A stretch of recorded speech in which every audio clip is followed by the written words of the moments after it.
Hello, my beloved students! Para vocês que compraram, o meu querido livro de conteúdo do SPC, o livro 1, para quem não sabe quase nada de inglês, e o livro 2, para quem sabe alguma coisinha, mas ainda tem dúvida de como colocar as coisas no lugar, eu vou dar uma orientação para vocês de como usar esse meu humilde material. Meus queridos, vocês já devem ter visto, o material é bem simples, o material é super simples, tão simples que chega a ser ridículo. Mas o difícil é a simplicidade para aprender o inglês. Vocês observem que o material de vocês é dividido em como que eu falo isso? Assim. Como que eu pergunto isso? É assim. Como que eu respondo isso? É tudo baseado em como que eu faço isso, como que eu faço aquilo. A ideia disso é você se colocar no contexto daquela situação e imaginar que você esteja usando, que você esteja necessitando falar inglês naquela situação. Aí você pega e fala. Então, logo de cara, meus queridos, eu digo para vocês, parem de ficar questionando.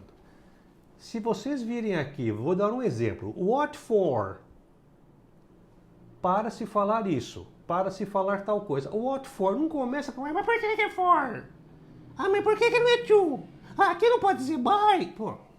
Se você ficar toda hora perguntando por quê, meus queridos, aqui já está resumido. É exatamente isso aqui que você precisa falar nessa situação. Se você ficar querendo saber todos os porquês, não entendi por que é for, não importa. 2/3 do idioma a gente aprende por observação. Você observa aqui como é. Essa preposição que se usa? É essa preposição que se usa. Pense com carinho nisso, senão você não vai conseguir usar esse material aqui.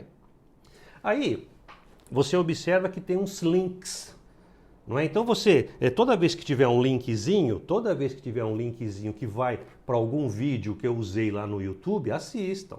E agora vocês têm que assistir esses links aqui, assistir esses vídeos com olhos de estudante.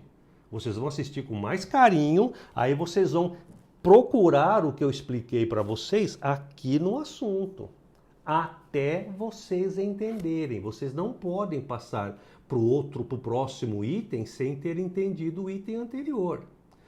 Porque o fundamento desse SPC é que eu tenho que deixar o meu inglês bem claro. Os fundamentos básicos, que é o que está aqui no livro 1 e livro 2, é o básico, é o que você precisa. Se você não souber usar do, did, will, você não vai para o would. Se você não sabe usar do, did, will e would, você não pode ir para o present perfect. Se você não decorou o verbo to be no presente, você não pode ir para o will, would. Entenderam? Então aqui existe uma ordem lógica altamente estudada para que você vá passo a passo. Então essa já foi a primeira dica, certo? Vocês vão observar no livro que eu tenho um personagem, que é o Frog, que é um sapinho. O Frog é um personagem que eu inventei, que eu já uso ele há mais de 30 anos, que é aquela velha história. Engoli o sapo.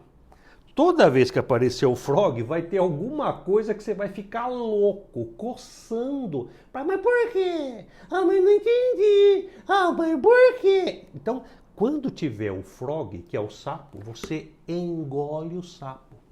É assim que se aprende. Eu desenvolvi uma técnica assim. Por exemplo, quando você tiver numa frase aqui, onde eu tenho palavras em azul, que eu faço um corte, que eu posso cortar aquela palavra, significa o quê? Que você pode colocar aqui, nessa estrutura que tem o sapo, que é difícil de eu explicar isso em português, você decora essa estrutura e troca essas palavras em azulzito. Quando as palavras estiverem em azulzito, você tem que observar que gênero de palavra é. Por exemplo, se é um substantivo, não complica. Você pode colocar ali qualquer substantivo. Você não pode colocar um verbo, você não pode colocar um advérbio, você não pode colocar um adjetivo, você tem que colocar um substantivo. Então, é fácil. Quando o azulzito estiver substituindo um adjetivo, o que você vai colocar nessa janela aqui? Qualquer adjetivo. Aí o aluno começa lá, está substituindo beautiful, o aluno pega e fala, posso colocar tijolo? Tijolo é adjetivo, seu besta. Então sejam inteligentes na hora de estudar. Se o azulzito é um advérbio de frequência, você vai colocar nesse espaço só advérbios de frequência. Entenderam, meus queridos? Estou sendo claro? Essas dicas que eu estou dando aqui vai ajudar vocês a falar inglês rapidinho, a entenderem o material, porque não adianta um método que é mais complicado entender o método do que estudar inglês. Não, esse método aqui é passo a passo. Como faço isso? Como faço aquilo? Como respondo isso? Qual palavra aqui que eu posso substituir? Então prestem atenção nesses cortes que existem nas palavras aí, ok? Então tá aí. E fiquem amiguinho do sapo. Engulam o frog, engulam o sapo e segue adiante. Bom, aí nós temos aqui também, você vai observar que várias vezes vai aparecer assim, ó, this is a fixed phrase. Meus queridos, fixed phrases nós temos em qualquer idioma, inclusive na língua portuguesa. Fixed phrases são frases feitas, frases pré-estabelecidas que a gente repete muito. Ah, que boa ideia, tá vendo? Essas coisinhas assim. Então, essas coisas, quando tiver fixed phrase, observe quando que você usa, traduza da melhor maneira para você entender a tradução e decore. Ali, essas frases feitas nunca vai ser presente, passado e futuro, não pode. Nunca vai ser he, she, it, não pode. É do jeito que está aqui. Você decora essas frases. Aqui no meu SPC, eu coloquei 45 frases feitas que o gringo fala no dia a dia. De repente, ele está lá, ele solta lá um, oh, that's a good idea. Really? I can't believe it. E você vai decorando. E quando o gringo está falando e você vê que encaixa, oh, aqui encaixa um really. Aí você pega e vomita um really. Really? Aí o gringo pensa que você está falando inglês. Então, as fixed phrases, que está tudo explicadinho aqui, sempre quando for fixed phrase, que tem como que você usa isso, em que situação você está tudo explicadinho, você decora a fixed phrase. Ok? Curto e grosso, certo? Aí um outro pulo do gato que só eu tenho aqui é o seguinte, aqui durante o material vocês vão encontrar 7 estruturas. Está escrito aqui, ó, estruturas mais importantes que as outras. Aí sempre tem um videozinho que vai levar você lá para o YouTube. Aí você clica no link, escuta a explicação lá, agora com olhos de estudante. E essas 7 estruturas você vai ter que dar uma atenção especial. Quando você vê lá que eu coloquei aqui que o I have to e I had to é uma expressão importante porque o gringo fala 80% do tempo, essas estruturas são 7. Com essas 7 estruturas você pratica, ó, eu não estou exagerando, você praticamente fala o inglês todo. Eu disse praticamente. Então, aproveitem essas 7 estruturas que estão espalhadas aqui no material, e quando chegar nelas, nem sempre vai ter um frogzinho, porque às vezes a estrutura é até fácil de compreensão de língua portuguesa, que nem I have to, I had to. Nós também usamos muito, eu tive que, eu tenho que. Então, muitas vezes dá para fazer essa associação. Mas quando aparecer o frogzinho, decora, vê onde que eu cortei a frase, que grupo de palavras que eu posso substituir ali e se joga nisso daí.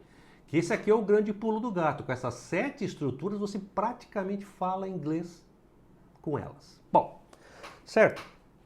Não se esqueça que isso aqui é um curso de conversação. Então não tem gramática. Gramática é 0. Por isso que eu falei no negócio lá. Se é what for, não fica querendo encher o saco. Mas por que é to? É porque aqui a gramática é 0. Você vai aprendendo por decoração, por associação, por observação, ok? No final de cada lição, meus queridos, tem um áudio. Você clica aqui no áudio eletronicamente, você já vai cair lá no áudio, que sou eu falando todas as frases que tem nessa lição. Você vai falar. Você tem uma referência, tá certo?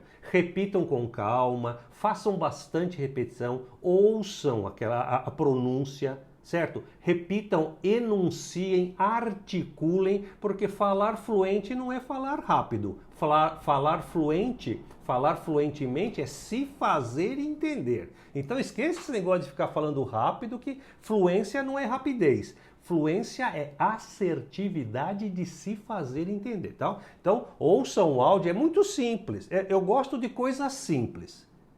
Gente que quer complicar, eu quero distância. É coisa simples. Então você vai lá, tá lá a frase que está na lição, você vai ouvir o áudio e repetir. Vai estar a frase lá na lição, vai ter o áudio e repetir. É um processo mecânico. Se vocês entenderem o mecanismo, vocês vão longe com isso daqui. Muita gente já está usando isso daqui. Bom, certo? No final das lições, né, sempre vai ter um check and chat.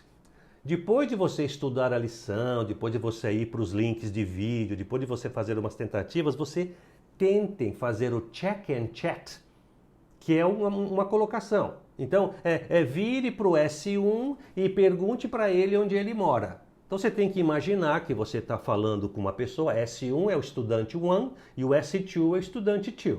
Aí você vai perguntar, onde você mora? E você tenta falar, where do you live? E escreve e repete em voz alta, sempre em voz alta. Senão você comprou o método errado, o material. Isso aqui é um curso de conversação. Isso aqui é conteúdo para você falar. Você tem que repetir sempre em voz alta, ok? Aí você vai fazendo esse check and chat, é essa brincadeira. É sempre o student 1 conversando com o student 2, certo? Aí você tenta fazer e repete. Aí você vai no answer sheet, você clica no linkzinho do answer sheet, vai lá no... ele vai direto para o answer sheet daquela lição ali. Aí você verifica se você acertou.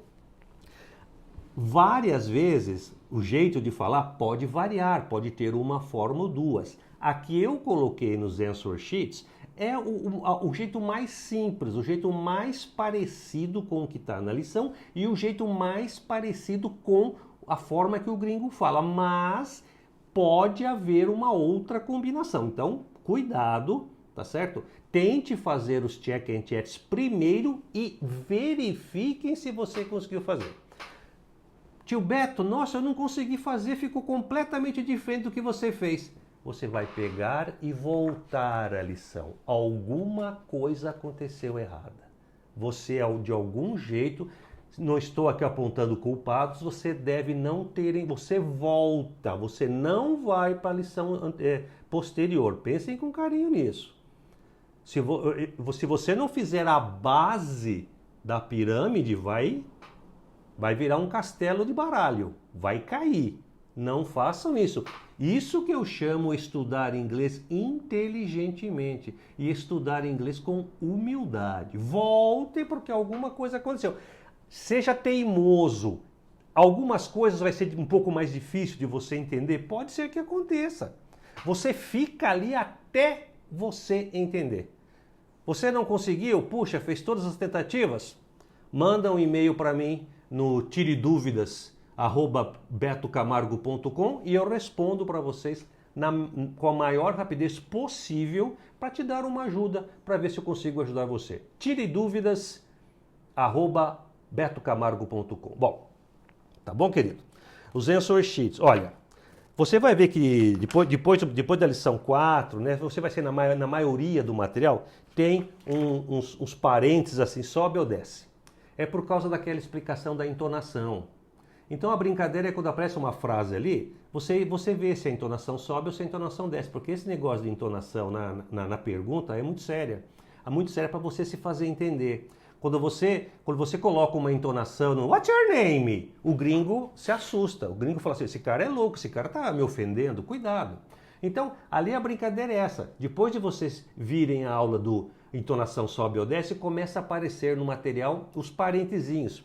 Aí você observa, aqui a entonação desce, então aqui eu não posso pôr entonação. Você põe um xizinho ali. Não, isso aqui é com WH, entonação. Isso aqui é com do you. Vá tentando entender como é que é esse processo de entonação, de articulação. É uma questão matemática. Nesse material tem pouco vocabulário, porque a teoria é que cada um de nós desenvolvamos o vocabulário do nosso meio ambiente, o vocabulário do nosso redor, né? Mas existem aí 400 palavras básicas que você tem que aprender. Então procure, a cada vez que você abrir esse livro, você se certifique que você aprendeu 5, 6 palavras novas. Isso, logo você já está com 400, 500 palavras, porque a língua inglesa você precisa de 700 palavras para falar inglês só. Só para você ter uma ideia, língua portuguesa você precisa de mais de 2.000 palavras para conseguir se comunicar. Inglês é uma língua concisa, tá certo? Então vá aprendendo a cada vez que você sentar aqui, palavrinhas do seu dia a dia. Ó, qual que é o meu dia a dia aqui? Caneta, certo? Mouse, glasses, jeans, coisas do seu dia a dia. Não queira aprender palavras avulsas. Olha para o teu redor, aí ó, pôster, laptop, headset, coisas do seu dia a dia. Daí vai para o seu quarto, guarda-roupa, certo? Gaveteiro, carpete, sei lá. Depois você vai para a cozinha. Blender, table, seat. Você tem que se partir do seu universo e vai montando o seu vocabulário vagarosamente. Não se aprende inglês de um dia para o outro. O que eu tentei fazer nesse material aqui é acelerar esse processo. Você vê que nas primeiras páginas do material, você tem todo o conteúdo desse material. Olha quanta coisa, certo? Então aqui você tem, meu querido, os 2/3 de inglês que você precisa para se comunicar em língua inglesa. Não precisa mais que isso. Eu tirei tudo que não presta do inglês, que é só enrolação e tal. Meia hora por dia, vai indo. Como faço isso? Como faço aquilo? Procure questionar o menos possível, certo? Use os links que vão para o YouTube e, claro, né, meus queridos, no meu canal, que é onde vocês participam, são inscritos, tem 362 dicas de inglês lá. Então, uma coisa completa a outra, tá certo? Espero que esse pequeno vídeo aqui motive vocês a estudarem inglês. Eu estou honrado e orgulhoso de vocês terem adquirido esse meu material. Conte comigo, continue seguindo as minhas dicas lá no YouTube, porque aquelas dicas lá ninguém tem. Só nós temos aqui, só nós aqui que temos aquelas dicas lá. Ok, meus queridos? Sejam simples, sejam teimosos, sejam repetitivos e sejam humildes. Só assim você aprende inglês. Observation, imitation e repetition. Bons estudos, meus queridos. Contem comigo. Boa sorte e vamos lá. Vamos chegar junto, vamos falar inglês o mais rápido possível. Bons estudos.